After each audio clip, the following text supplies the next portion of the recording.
Hello everyone, welcome to पथ education. दोस्तों, हमारी सीरीज चल रही थी राजस्थान इतिहास के इम्पोर्टेंट क्वेश्चंस की, जो कि सभी एग्ज़ाम के लिए बहुत ज़रूरी है, बहुत इम्पोर्टेंट है। जैसे कि पटवार, कांस्टेबल, बीएसटीसी या पीटीटी, जितने भी एग्ज़ाम हैं जिसके अंदर राजस्थान हिस्ट्री आती है, उन सब के लिए बहुत इम्पोर्टेंट है। तो चलिए स्टार्ट करते हैं आज इसका तीसरा पार्ट। 100 तक क्वेश्चन कर लिए थे अपन ने, आज अपन 100 से आगे क्वेश्चन करेंगे।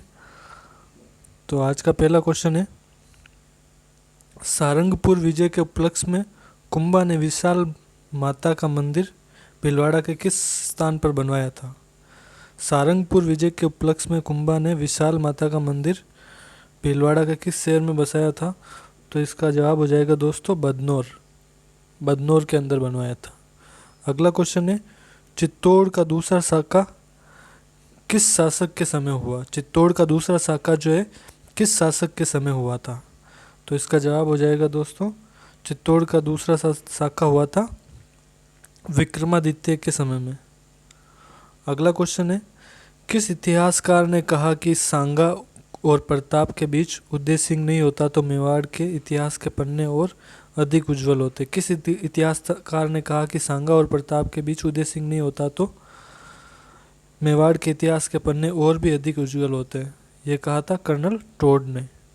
अगला क्वेश्चन है, अकबर ने हल्दीघाटी युद्ध की व्यू रचना किस दुर्ग से रची थी? अकबर ने हल्दीघाटी युद्ध की व्यू रचना है जो किस दुर्ग से रची थी? तो इसका सही जवाब हो जाएगा मैगजीन दुर्ग से। अकबर ने हल्दीघाटी युद्ध की व्यू रचना किस दुर्ग से रची थी? मैगजीन दुर्ग से। मुगल दरबार में उपस्थित होने वाला प्रथम मेवाड़ी राजकुमार कौन था? मुगल दरबार में उपस्थित होने वाला प्रथम मेवाड़ी राजकुमार था, तो इसका जवाब हो जाएगा करण सिंह। अगला क्वेश्चन है, 1739 में भारत पर नादिर शाह के आक्रमण के समय मेवाड़ के शासक कौन थे? 1739 में भारत पर नादिर शाह के आक्रमण के समय मेवाड़ के शासक कौन थे? तो इसका जवाब हो जाएगा जगत सिंह द्वितीय। 1739 में भारत पर नादिर शाह के आक्रमण के समय कौन थे शासक? जगत सिंह द्वितीय। किस महाराणा प्रताप के महाराणा के समय मेवाड़ में राजपूताना में मराठों द्वारा सर्वप्रथम चौथवे सरदेशमुखी की वसूली की गई? तो इसका जवाब हो जाएगा जगत सिंह द्वितीय के काल में। मेवाड़ के अंग्रेजों से संधि करने वाले शासक थे। मेवाड़ के अंग्रेजों से संधि करने वाले शासक कौन थे?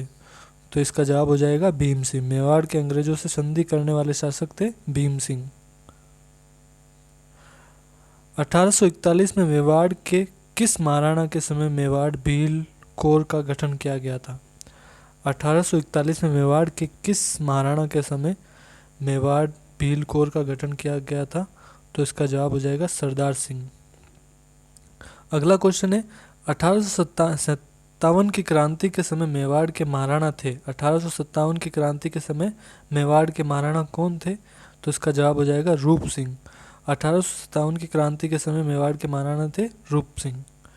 किस मेवाड़ महाराणा को रिपन के समय ब्रिटिश सरकार ने ground commander of the star of India उपाधि प्रदान की? तो इसका जवाब हो जाएगा स्वरूप सिंह। किस मेवाड़ महाराणा को रिपन के समय ब्रिटिश सरकार ने ground commander of the star of India उपाधि प्रदान की? तो जवाब हो जाएगा रूप सिंह। बिजली गिरने से क्षतिग्रस्त विजय स्तंभ जीर्णोद्धार करवाने वाले मेवाड़ के शासक थे। बिजली गिरने से क्षतिग्रस्त विजय स्तंभ का जीर्णोद्धार करवाने वाले मेवाड़ के शासक कौन थे? तो ये थे स्वरूप सिंह। राजपूताना में वैवाहिक समस्याओं के निराकरण के लिए सज्जन सिंह के समय किस वर्ष देश हितैषणी सभा का गठन किया गया? राजपूताना में वैवाहिक समस्याओं के निराकरण के लिए सज्जन सिंह के समय किस वर्ष देश हितैषणी सभा का गठन किया गया? तो इसका जवाब हो जाएगा 2 जुलाई 1877 को। 2 जुलाई 1877। किस मेवाड़ महाराणा को केसरी सिंह ने चेतावनी राजचुंगटिया के माध्यम से दिल्ली दरबार में जाने से रोका था? किस मेवाड़ महाराणा को केसर सिंह ने चेतावनी राजचुंगटिया के माध्यम से दिल्ली दरबार में जाने से रोका था? तो इसका जवाब हो जाएगा फतेह सिंह को। राजस्थान के एकीकरण के समय शासक थे। राजस्थान के एकीकरण के समय कौन शासक थे? तो इसका जवाब हो जाएगा भूपाल सिंह।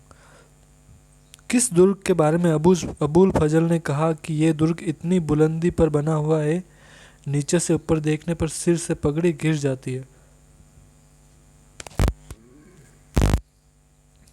तो इसका जवाब हो जाएगा कुंभलगढ़। कुंभलगढ़ के दुर्ग के बारे में अबुल फजल ने कहा कि दुर्ग इतनी बुलंदी पर बना हुआ है कि नीचे से ऊपर देखने पर सिर से पगड़ी गिर जाती है। अगला क्वेश्चन है, कुंभा द्वारा विजय स्तंभ का निर्माण करवाया गया था। कुंभा द्वारा विजय स्तंभ का निर्माण कब करवाया गया था?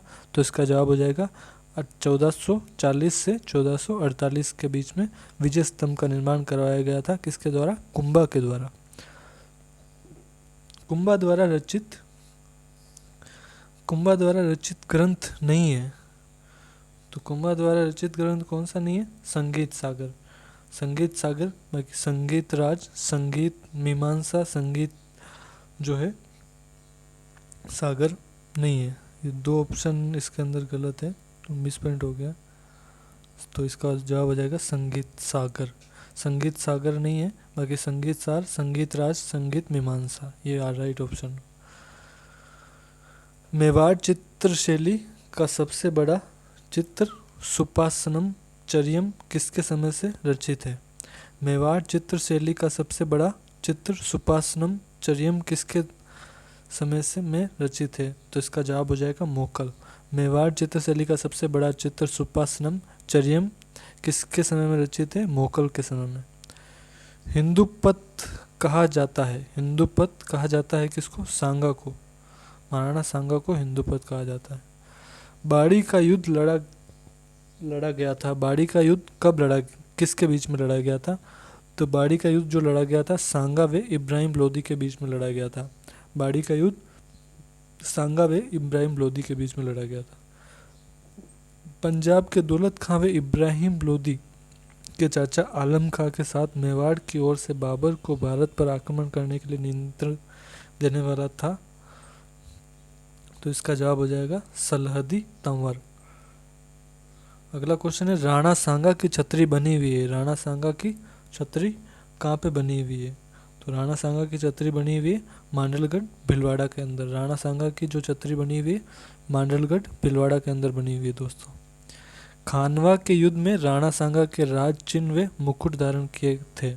खानवा के युद्ध में राणा सांगा के राज चिन्ह व मुकुट किसने धारण किए थे? तो इसका जवाब हो जाएगा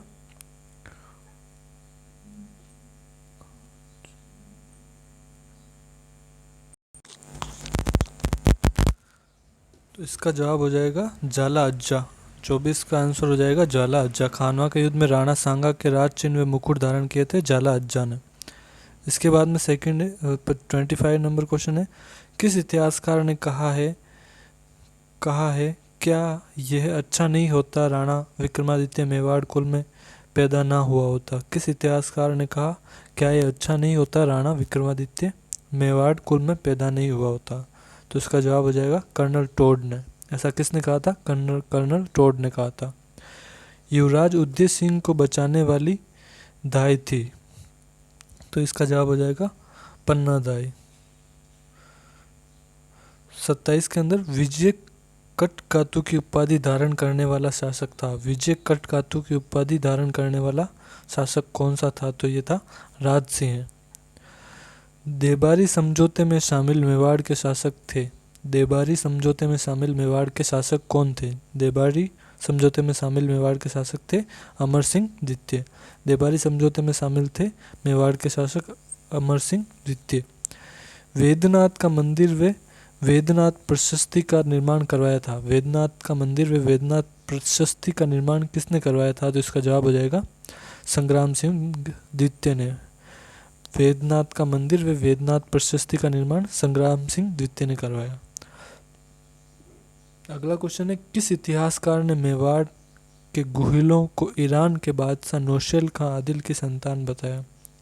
किस इतिहासकार ने मेवाड़ के गुहिलों को ईरान के बादशाह नौशेल खां आदिल की संतान बताया? तो ये था अबुल फजल। अगला क्वेश्चन है, अत्रि महेश द्वारा रचित कीर्ति स्तंभ प्रशस्ति में किसे विषमघाटी पंचानन कहा गया है? अत्रि महेश द्वारा रचित कीर्ति स्तंभ प्रशस्ति में किसे विषमघाटी पंचानन कहा गया है? तो इसका जवाब हो जाएगा राणा हम्मीर को।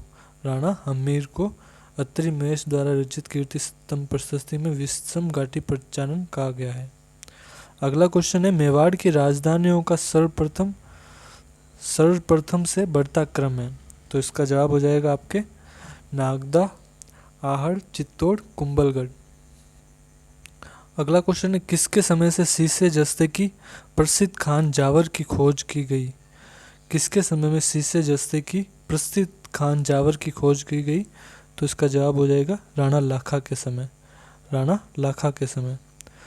आवल बावल की संधि हुई। आवल बावल की संधि किसके मध्य हुई? तो इसका जवाब हो जाएगा कुंभा व जोधा के मध्य। आवल बावल की संधि किसके बीच में हुई? कुंभा व जोधा के मध्य। अगला क्वेश्चन है, सारंगपुर का युद्ध लड़ा गया। सारंगपुर का युद्ध किस किस के बीच में लड़ा गया? तो इसका जवाब हो जाएगा कुंभा में महमूद खिलजी। कुंभा व महमूद खिलजी। अगला क्वेश्चन है, चंपानेर की संधि किन के मध्य हुई? चंपानेर की संधि किन के मध्य हुई? तो इसका जवाब हो जाएगा कुतुबुद्दीन महमूद खिलजी।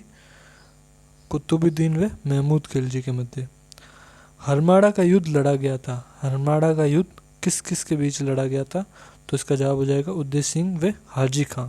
हरमाड़ा का युद्ध लड़ा गया था उदय सिंह व हाजी खां के मध्य। वीर विनोद के अनुसार कुंभा ने राजस्थान के 84 दुर्गों में से कितने दुर्गों का निर्माण करवाया था? तो इसका जवाब हो जाएगा 32। वीर विनोद के अनुसार कुंभा ने राजस्थान के 84 दुर्गों में से 32 दुर्गों का निर्माण करवाया था। अगला क्वेश्चन है, कन्हैयालाल सेठिया द्वारा रचित पाथल पीतल रचना में पाथल कहा गया है। कन्हैयालाल सेठिया द्वारा रचित पाथल पीतल रचना में पाथल कहा गया है। तो इसका जवाब हो जाएगा महाराणा प्रताप को। पाथल किसको कहा गया है? महाराणा प्रताप को। हल्दीघाटी युद्ध को अबुल फजल ने कहा है। हल्दीघाटी युद्ध को अबुल फजल ने कहा है कमनौर का युद्ध। हल्दीघाटी युद्ध को अबुल फजल ने कमनौर का युद्ध कहा है। प्रताप के घोड़े चेतक की समाधि बनी हुई है। प्रताप के घोड़े चेतक की समाधि कहाँ बनी हुई है? तो बलीचा गांव में। प्रताप के घोड़े चेतक की समाधि बलीचा गांव के अंदर बनी हुई है। अगला क्वेश्चन है, राणा प्रताप के प्रिय हाथी का नाम था। तो प्रिय हाथी का नाम था जिसका नाम अकबर ने पीर प्रसाद कर दिया था। तो इसका जवाब हो जाएगा राम प्रसाद।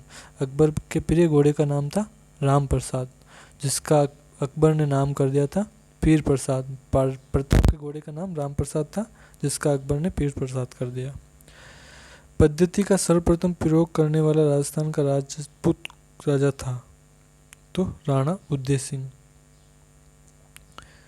किस प्रशस्ति के अनुसार हल्दीघाटी युद्ध में राणा प्रताप की विजय हुई? किस इसके अंदर होगा दोस्तों छापामार पद्धति था। यहाँ पे थोड़ा प्रिंटिंग मिस्टेक है। छापामार पद्धति का सर्वप्रथम प्रयोग करने वाला कौन सा राजपूत था? तो ये हो जाएगा राणा उदय सिंह। छापामार पद्धति इसका मैंने बता दिया था आपको। किस प्रशस्ति के अनुसार हल्दीघाटी युद्ध में राणा प्रताप की विजय हुई? तो ये हो जाएगा राज प्रशस्ति। राज प्रशस्ति। महाराणा प्रताप की छतरी बनी हुई है। महाराणा प्रताप की छतरी कहाँ बनी हुई है? बांडोली में। बांडोली के अंदर। अकबर द्वारा प्रताप के विरुद्ध भेजे गए सैनिक अभियान में अंतिम सैनिक अभियान का नेतृत्व करता था। तो इसका जवाब हो जाएगा जगन्नाथ कच्छवा। आहड़ की महासतियों में सबसे पहली छतरी है मां अमर सिंह की। देशी रजवाड़ों की प्रजा के आंदोलन को सक्रिय समर्थन देने का प्रस्ताव कांग्रेस ने पारित किया। कब पारित किया था दोस्तों? 1938 हरिपुरा अधिवेशन। टोडगढ़ को राजस्थान में विलय कब किया गया? टोडगढ़ को राजस्थान में कब विलय किया था? 1956 में। कौन राज्य पुनर्गठन आयोग से संबंधित नहीं है? तो इसका जवाब हो जाएगा वेंकटाचार्य। कौन राज्य पुनर्गठन आयोग से संबंधित नहीं थे? तो इसका जवाब हो जाएगा वेंकटाचार्य। थैंक यू दोस्तों वीडियो को पूरा देखने के लिए, और वीडियो पसंद आए तो वीडियो को लाइक कर दीजिएगा और हमारे चैनल को सब्सक्राइब कर दीजिएगा।